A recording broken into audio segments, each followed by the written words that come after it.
নামের ক্ষেত্রে সবচাইতে উত্তম নাম হলো আব্দুল্লাহ, এরপর আব্দুর রহমান। আজকাল এখন কাউকে আব্দুল্লাহ রাখতে বললে বলে আমার চাচাতো ভাইয়ের শালাতো খালাতো ভাইয়ের নাম আব্দুল্লাহ আছে। এগুলো কোনো মানে আছে? এক ঘরে 3-4 জন থাকলে বা অসুবিধা কি? আমাদের দেশে আমরা আনকমন নাম চাই যে পুরা দুনিয়াতে আর খুঁজে না পাওয়া যায়, এরকম একটা আনকমন নাম দেন হুজুর। আজব কথা ভাই, আনকমন নাম দিলে কি লাভ? এটা আমাদের একটা রোগ, সোজা কথা।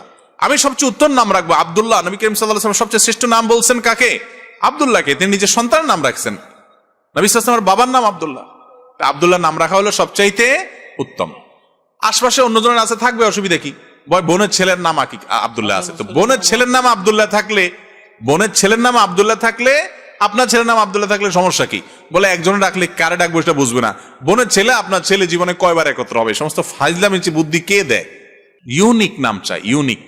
খিনজির, হ্যাঁ, আনকমন নাম চায়। রাখতে গিয়ে এমন এমন নাম রাখে যেটা খারাপ, অর্থবহ। এই জন্য আব্দুল্লাহ নাম রাখা উত্তম। তারপর আব্দুর রহমান, এরপর নবীদের নাম, সাহাবা ইকরামের নাম, এগুলো উত্তম। এরপর যে কোনো অর্থবহ, ভালো সুন্দর অর্থ বহন করে এরকম যে কোনো নাম রাখা যাবে। তবে টলটু, বল্টু, নানটু এই সমস্ত রাখবেন না, যেগুলো রাখলে শুনতেই বোঝা যায় এটা বিদগুটি টাইপের। ওটা হয় টলটুগিরি করেন না।